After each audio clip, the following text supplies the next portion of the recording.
Okay विद्यार्थी मित्रों, अभी हम धातु के रासायनिक गुणधर्म पढ़ रहे थे।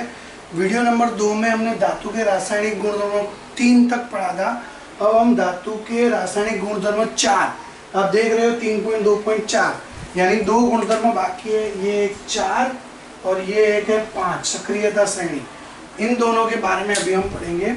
तो यहाँ पर आप देख सकते हैं कि अन्य धातु के लवण के विभाजन के साथ धातु एक ऐसे अभिक्रिया करती है। तो पेज नंबर 49 पर क्रियाकलाप दिया है 3.12। उसमें कॉपर का एक स्वच्छ तार एवं आयरन का एक कील लीजिए। कॉपर के तार को परख नली के रखे आयरन के सल्फेट के विलयन और आयरन की कील को दूसरे परख नली में रखे कॉपर सल्फेट के विलयन के साथ डाल दीजिए। 20 मिनट के बाद अपने प्रेक्षण में रिकॉर्ड कीजिए आप किसकी परख नली में कोई अभिक्रिया हुई है। इसका पता चलेगा। किस प्रकार आप कह सकते हैं कि वास्तव में कोई अभिक्रिया हुई है। क्या आपने प्रेक्षण क्रियाकलाप 3.9, 3.10, 3.11 संबंधित कोई संबंध स्थापित किया है। इस अभिक्रिया के लिए संतुलित रासायनिक समीकरण लिखिए और यह किस प्रकार की अभिक्रिया है इसके बारे में बताइए। तो यहाँ पर आप देख सकते हैं कि हमें एक प्रयोग दिया है पेज नंबर 50 के ऊपर कि अभिक्रियाशीलता धातु अपने से कम अभिक्रियाशील धातु के यौगिक के विलयन या गलित अवस्था में विस्थापित कर देता है। पिछले खंड में हमने सभी धातु की अभिक्रियाशीलता समान नहीं होती है यह पढ़ा। हमने ऑक्सीजन एवं जल एवं अम्ल के साथ विभिन्न धातु की अभिक्रियाशीलता की जांच की, लेकिन सभी धातुओं की इन अभिक्रियात्मकता अभिक्रियाशील नहीं है। इसलिए हम धातु के नमूनों में अभिक्रियाशीलता को अवरोही क्रम में नहीं रख सकते। आपने अध्ययन 1 में यानी पाठ 1 में जो विस्थापन अभिक्रिया का अध्ययन किया था वहाँ धातु की अभिक्रियाशीलता का उत्तम उदाहरण प्रस्तुत करता है। इससे समझना बहुत आसान एवं सरल है। अगर धातु A और धातु B के विलयन में विस्थापित कर देती है तो धातु B की अपेक्षा A अधिक अभिक्रियाशीलता है। तो ये दोनों पॉइंट मैंने यहाँ पर लिखकर आपको समझा है कि अभिक्रियाशीलता धातु अपने से कम अभिक्रियाशील धातु के उसके यौगिक या विलयन के साथ गलित अवस्था में विस्थापित कर देता है। और यदि यह समझना बहुत आसान है कि सरल और है कि अगर धातु A और B उसके विलयन में विस्थापित कर देती है तो यह धातु B की अपेक्षा अधिक क्रियाशील है। यहाँ पर यह नमूना समीकरण किताब में दिया है कि धातु A प्लस B का लवण विलयन इज इक्वल टू A का लवण विलयन प्लस धातु B। उसके बाद आता है 3.2.5 सक्रियता श्रेणी। पेज नंबर 50 के ऊपर सक्रियता श्रेणी। सक्रियता श्रेणी यह सूची है जिसमें धातु की क्रियाशीलता को अवरोही क्रम में व्यवस्थित किया जाता है। विस्थापित प्रयोगों के बाद निम्न श्रेणी को विकसित किया गया है जिसे सक्रियता श्रेणी कहते हैं। तो ये सक्रियता श्रेणी जो आप देख रहे हैं उसमें सक्रियता श्रेणी में ये रही 3.2 श्रेणी। किताब में पेज नंबर 50 पर नीचे दिया हुआ है कि भाई K यानी पोटेशियम सबसे अधिक क्रियाशील धातु है। पोटेशियम को हवा में नहीं रख सकते क्योंकि वो अधिक क्रियाशीलता है। उसके बाद धीरे धीरे क्रियाशीलता कम होती है, बाद में Na, फिर Ca, Mg, Ai तक क्रियाशीलता कम होती है। उसके बाद Zn, Fe, Pb, H और Cu ये घटती क्रियाशीलता को प्रदर्शित कर दे। ये और कम दूसरे पदार्थों के साथ या दूसरे तत्व के साथ क्रियाशील करते हैं, उससे भी कम क्रियाशीलता मतलब ना के बराबर। तो जिसमें Hg, Ag और Au, Ag और Au यानी सोना और चांदी जिसकी क्रियाशीलता बहुत कम है, ना तो वो पानी के साथ क्रियाशीलता करता है सोना या चांदी, ना तो फिर सोना चांदी हवा के साथ क्रियाशीलता करता है, ना ही सोना और चांदी किसी अम्ल के साथ या पानी के वाष्प के साथ क्रियाशीलता करता है, यानी ये सबसे कम क्रियाशीलता धातु है। उसके बाद हम 3.3 नया पॉइंट्स देखेंगे। उससे पहले किताब में प्रश्न आ रहे हैं पेज नंबर 51 पर कुछ 5 प्रश्न दिए हैं विद्यार्थी मित्रों, उसको टिक कर दीजिए। मैं पीछे के लेक्चर में एक बार फिर से ये सभी टिक करवाऊंगा जो आपको होमवर्क में लिखने हैं। अभी आपने जितने पॉइंट पढ़े उसमें से एक क्वेश्चन आंसर है। धातु एवं अधातु कैसे अभिक्रिया करती है। ऊपर के क्रियाकलाप में आपने अभिकर्मकों के साथ धातुओं की अभिक्रिया देखी। धातु इस प्रकार अभिक्रिया प्रदर्शित करती है एवं नवी कक्षा में अध्ययन किए कि तत्व इलेक्ट्रॉन विन्यास के स्मरण कीजिए। हमने जाना कि संयोजकता कोष पूर्ण होने के कारण उत्कृष्ट गैस की रसायन अभिक्रिया बहुत ही कम होती है, इसीलिए हम तत्व की अभिक्रियाशीलता को संयोजकता कोष को पूर्ण करने की प्रवृत्ति के रूप में समझ सकते हैं। निष्क्रिय क्रियाशीलता गैस, पेज नंबर 52 में पीछे देखिए तो आपको एक सारणी दिखेगी, सारणी 3.3।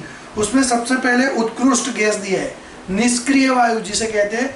ये किसी के साथ भी अभिक्रिया नहीं करते क्योंकि उसकी बाह्यतम कक्षा पूरी तरह से भरी हुई होती है, इसीलिए उसमें हीलियम, नियॉन और आर्गन है। तो आप उसके परमाणु क्रमांक देखो, 2, 10 और 18 है, और उनके कोष में इलेक्ट्रॉन की संख्या का क्रम देखो। हीलियम में 2 ही होते हैं इलेक्ट्रॉन, तो पहली कक्षा में 2 आते हैं। नियॉन में 2 और 8, ओजोन में 2, 8, 8। तो इसकी कक्षा पूरी तरह से भरी हुई है। आगे पेज नंबर 51 में उत्कृष्ट गैस एवं कुछ धातु और धातु इलेक्ट्रॉन विन्यास पर ध्यान दीजिए। सारणी 3.3 में हम देखेंगे कि सोडियम परमाणु की बाह्यतम कक्षा में केवल 1 इलेक्ट्रॉन है। यदि m कोष में से 1 इलेक्ट्रॉन का त्याग कर दे तब L कोष इसका बाह्यतम कोष बन जाता है जिसमें स्थायी अष्टक उपस्थित है। इस परमाणु में नाभिक के प्रोटॉन 11 है, लेकिन इलेक्ट्रॉन की संख्या 10 होने के कारण इसमें धन आवेश की अधिकता होती है तथा सोडियम धन आयन Na+ प्रदान करता है। दूसरी ओर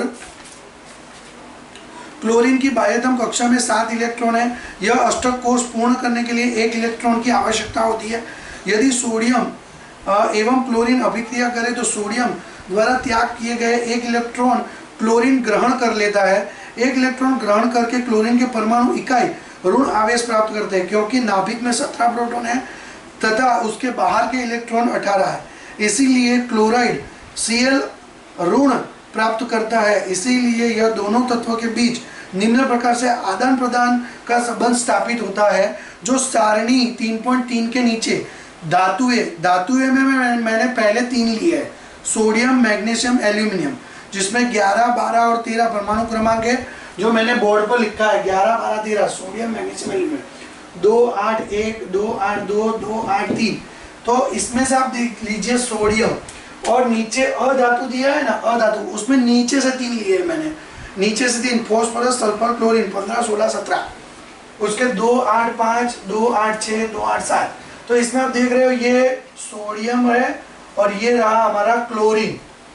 आप देख सकते हो कि सोडियम Na 2, 8, 1 है, वो 1 इलेक्ट्रॉन छोड़ देगा, तो Na+ E-। Na+ कैसे हो जाएगा? धन आयन के उसके जितने इलेक्ट्रॉन होते हैं उतने प्रोटॉन होते हैं। अगर मैं बोलूं कि भाई 11 Na यानी सोडियम में 11 इलेक्ट्रॉन 11 प्रोटॉन है, उसने 1 इलेक्ट्रॉन छोड़ दिया, तो प्रोटॉन कितने रहते हैं? 11। न्यूक्लियस के अंदर प्रोटॉन 11 रहते हैं, इसलिए वो धन बन जाता है। ओके, जबकि Cl की बात करेंगे 2, 8, 7, तो यहाँ पे 2, 8, 7 है, वो 1 इलेक्ट्रॉन प्लस करता है। 1 इलेक्ट्रॉन क्या करता है? प्लस करता है। तो 1 इलेक्ट्रॉन प्लस होने के बाद होगा क्या कि Cl की बाह्यतम कक्षा में इलेक्ट्रॉन कितने थे? 17। 1 इलेक्ट्रॉन लेने के बाद इलेक्ट्रॉन कितने हो जाएंगे? 18। तो इलेक्ट्रॉन ऋण वाला होता है, तो ऋण 18 है, अंदर प्रोटॉन कितने हैं? 17। प्रोटॉन 17 है, वो धन है, कम है, और इलेक्ट्रॉन 18 है, इलेक्ट्रॉन ऋण होता है, वो ज्यादा है। इसीलिए Cl क्या बन जाएगा? ऋण आयन बन जाएगा। तो आप देख सकते हैं इसके बीच में आयनीय आकर्षण होता है। Na+ Cl- धन और ऋण के बीच में आकर्षण होने के बाद हमें क्या मिलता है? NaCl। तो NaCl को हम कहते हैं रासायनिक नाम में सोडियम क्लोराइड, और उसके बाद वो हम जिसको व्यवहारिक रूप में बताते हैं या व्यवहारिक नाम में यूज करेंगे तो नमक कहलाता है। जो हम खाने में नमक डालते हैं वो नमक NaCl ऐसे बनता है। उसके बाद हम देखेंगे तो एक और उदाहरण हमें ऊपर दिया है।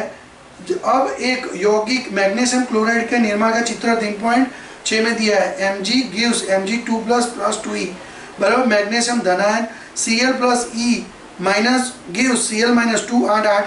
तो Mg + Cl is equal to MgCl twice, Mg2Cl twice बराबर। धातु की अधातु के इलेक्ट्रॉन में स्थलांतर से बने यौगिक को आयनीय यौगिक या विद्युत संयोजन यौगिक कहा जाता है। क्या आप MgCl2 में उपस्थित धनायन एवं ऋणायन के नाम बता सकते हैं? आयनिक यौगिक के गुणधर्म, आयनिक यौगिक के गुणधर्म जो आपको पेज नंबर 54 54 54 पर दिए हुए हैं। उससे पहले आप ऊपर एक सरणी भी देख सकते हैं। उस सरणी में हमने देखा कि क्रियाकलाप 3.13 पेज नंबर 53 पर, तो विज्ञान की प्रयोगशाला में सोडियम क्लोराइड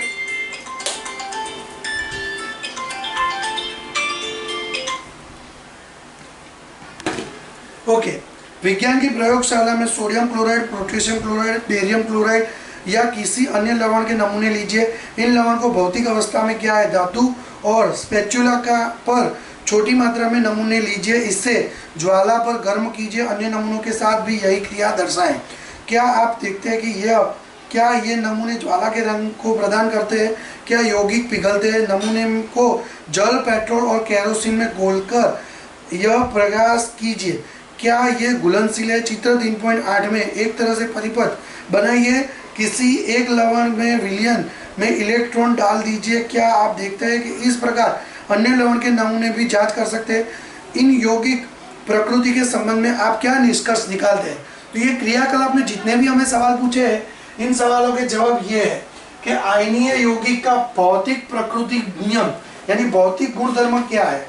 तो सबसे पहले हम पढ़ेंगे कि धन एवं ऋण आयन के बीच मजबूत आकर्षण बल के कारण आयनिक यौगिक ठोस एवं थोड़े कठोर हो जाते हैं। यह यौगिक सामान्यतः भंगुर होते हैं तथा दाब डालने पर टुकड़े टुकड़े होकर टूट जाते हैं। तो ये जो सामान्य यौगिक, आपने नमक देखा है, हमारे घर पे जो नमक आता है ना, वो बुरा नमक होता है, मतलब उसको घंटी में पीसकर हमारे पास भेजा जाता है।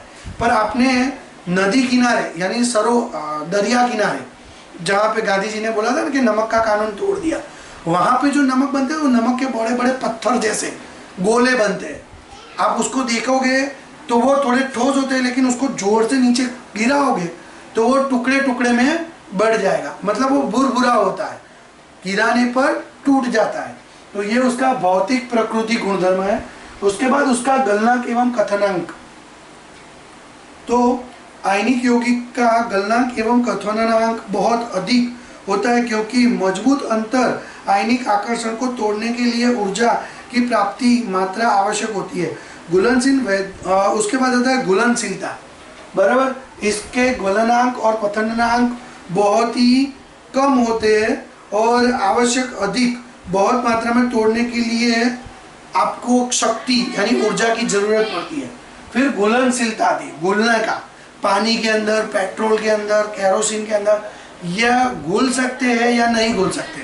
तो यहाँ पर वैद्युत संयोजनिक यौगिक सामान्यतः जल में घुलनशील होते हैं, जल में, तथा केरोसिन, पेट्रोल आदि जैसों में विलयक में अविलय होते हैं।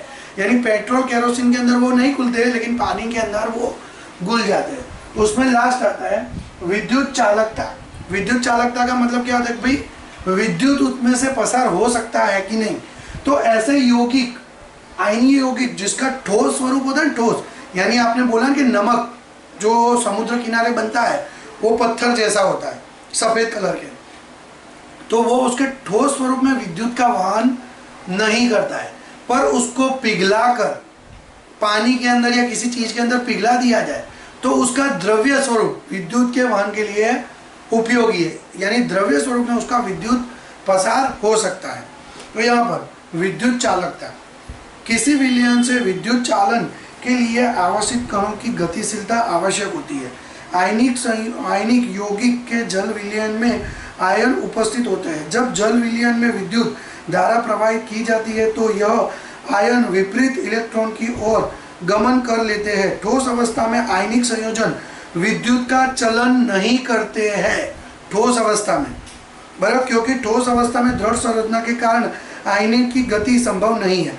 लेकिन आयनिक यौगिक गलित अवस्था में, गलित यानी द्रव्य प्रवाही अवस्था में विद्युत के चालक करते हैं, क्योंकि गलित अवस्था में विपरीत आवेश वाले आयन के मध्य विद्युत स्थिर विद्युत आकर्षण बल ऊष्मा के कारण कमजोर पड़ जाता है। इसलिए आयन स्वतंत्र रूप से गमन करता है एवं विद्युत का चलन करता है।